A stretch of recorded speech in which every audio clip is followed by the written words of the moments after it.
Let's do a quick vote. So we have 4 presenters: Companion, Allianz, Maya, Apaleo. You've seen them all. Companion, thumbs up, thumbs down. Allianz, thumbs up, thumbs down. All right, couple of dissenters here. Maya, thumbs up, thumbs down. 2 other dissenters.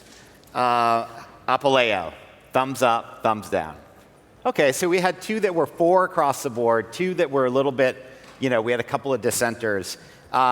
So what did, Cara, let's start with you. What did you see? What did you like? What maybe didn't you see? Yeah, well, on the last one, it was interesting to me, given the conversation earlier with Marcus and Richard, and kind of talking about the all-in-one PMS and the cloud and migration and all that. And this feels like the next evolution for what they're working on there. And I like the idea of kind of breaking down all these components into agentic applications. So I thought that was interesting. And you also have a portfolio company, Nuite, who plays in that orchestration layer as well. So. Yeah, there's a lot of interesting stuff going on there. Yeah. Piero, how about you? What did you like? What didn't you like? What didn't you see? I really like the 2 insurance providers, the Companion and Elise. I think it's a really hot space. I think it's very easy to understand the value proposition to consumers, and I thought both of them were offering compelling propositions. Maybe a little bit less AI forward, the Companion, but I thought it was very easy to understand how that would integrate into any funnel and really be compelling. So some really good, I think, product market fit. Those 2 would be high on my list. Manuel? Yeah, I also like that most of them solve real problems for the actual end users, like what he said also, like simple check-in at hotels and these types of things are just what provide value to people. I think one question mark, at least in a couple of cases, is what of the presented solution is really unique? How much of it is just an LLM wrapper on top of stuff that's already here, and how much of it is actually true innovation that was sometimes a little bit hard to see? Guido? I agree with Manuel. You need to see, in some cases, how strong these companies are versus new versions of ChatGPT. But I'm still quite excited. I like the products and presentations. I'm very excited because we're seeing that we're reducing friction in travel. Like most of the companies here are presenting frictionless travel, like enjoying more what we do while we travel. So maybe many of these companies will not survive the next months or years, but in the past, maybe we saw presentation of companies that would say, that would not work, or is that possible? What we saw here, I think that everything is possible. I mean, you can dream of building these things. The question is, will they survive as a business or not? But for sure, travel is getting better and better. Yeah, and I think in the world that we live in today, product development is quick to market, right? Piero, maybe I'll jump in with you because you do this on a daily basis at Skyscanner. You can afford to launch products and see if they work, test and learn, pull them from the market if it doesn't work. Yeah, with AI, just like you were saying, the possibilities are endless for building new products and for testing new ideas, and things that used to be extremely hard to do, understand natural language or take an amorphous set of data and turn it into something very concrete that you can action on, become very easy and possible to do. It's very easy to get things to market in a POC form, proof of concept form. It is a little bit harder to scale still. There's still quite a bit of complexity in getting these large language models to be stable, consistent, not hallucinate, cross-language, cross-market, and to do the right thing every time. But those techniques are being developed, and the costs are coming down. So, yeah, very exciting. Guido, you have a massive user base. Are you learning really quickly what products are working and what you need to maybe pull back, or are you trying to anticipate maybe it's not working today, but in 3-4 months? This might be a really solid product. No, we are, especially on the back end, that's easier. You just see reduction in cost and efficiencies and speed. Yeah. On the consumer-faced use cases, as we have massive data and daily usage, frequent usage by users, yeah, we're seeing and we're learning a lot. Some ideas that we had for front user-facing features, we're getting like, oh no, they're not interested in this, and we're going back to simple stuff. But yes, we're playing with that all the time. Cara, let's shift to the investor perspective. So what makes an idea, so they presented, products. Maya presented his company. What makes, as well as Apaleo, what makes a product or even company fundable? Yeah. What do you think about? Sure. It's a great question, and it kind of depends on the focus for the investor and what stages that they focus on. For Thayer, we're seed, Series A, kind of early stage, and so we're looking for things that it's a product, but it's actually closer to being a real business at this point, right? And so you have a repeatable commercial model, you've got traction, you've got revenue, you've got users that are engaged and growing their engagement with your product. And so those are the things that we look for. I think it's an interesting moment with AI right now because it's taking so much of the infrastructure that used to be required to get a company off the ground and compressing it, right? You don't need to have tons of servers, right? You don't need to have tons of engineers. So it's a really interesting inflection point of what we're looking at in terms of the teams and the kind of base layer of what they're using to get started building their company. Manuel, you work in the B2B space, so maybe as you're thinking and looking at products, like what's interesting to you? What do you think about? And also challenges of kind of getting these products to market. Well, I think what Guido already said, there is one no-brainer for deploying AI, and that's to make the back office more efficient, because that's in your own backyard, and this is where kind of everybody can immediately reap the benefits. For us, what's also a big focus is how will our platform interact with the rest of the travel tech landscape in the future? How will we consume inputs from the big LLM players, kind of the new search layer, and turn it into itineraries? But also how might, in the future, we interact with supplier systems and these types of things when everybody gets agent ready?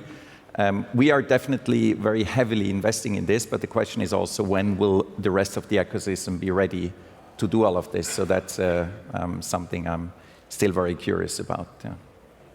All right, let's broaden the lens a little bit. So we saw embedded insurance. We saw an app to help facilitate, insurance claims as well as service layers.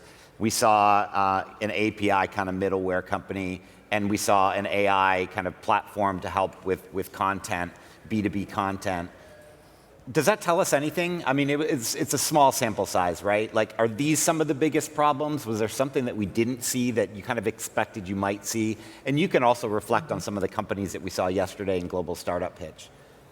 Yeah. I mean, it's a great group of companies between yesterday and today, and I think there's so many layers to the AI agent world that we're seeing emerge, and so a lot of things yesterday that I hadn't really thought about that are sort of travel adjacent too, which I think are interesting. The insurance space, clearly there's a lot of opportunity there, and I like the focus of the fulfillment side and the claims management side, because that's such a horrible process. So I think some of the work to be done in that area is just kind of making it more relevant and more approachable in the trip, right? And so I think there's a lot of we've spent a lot of effort talking about trip planning, right? But I think there's a lot of opportunity for addressing trip doing, right? And so that part of it, that I think there's some opportunity yet to be squeezed out. It's interesting, Piero. I'll ask you this question, because I think we saw a little bit of both. But are we innovating for the consumer, or are we innovating for the industry? Yeah.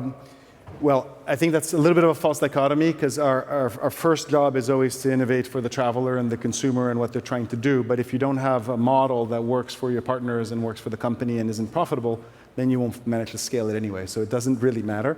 I do think, like Cara, I mean, the entire travel funnel, from inspiration to discovery to searching to booking to customer service to what you're doing when you're on the trip, the whole thing is going to be disrupted by AI.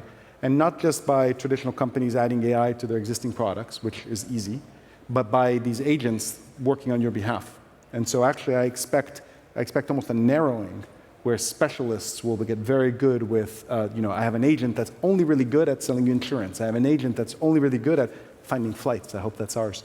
And then you can orchestrate those together to get your trip solved. And that's the direction of travel. That will take a little while to settle in, but that's very exciting. Manuel, anything to add to that?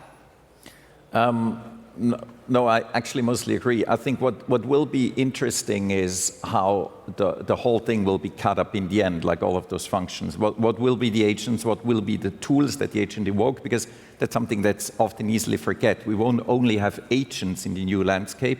Those agents also need tools to invoke. Yes. Otherwise, it's not worth anything. And how this will be cut and sliced is something that I think we're still trying to figure out now.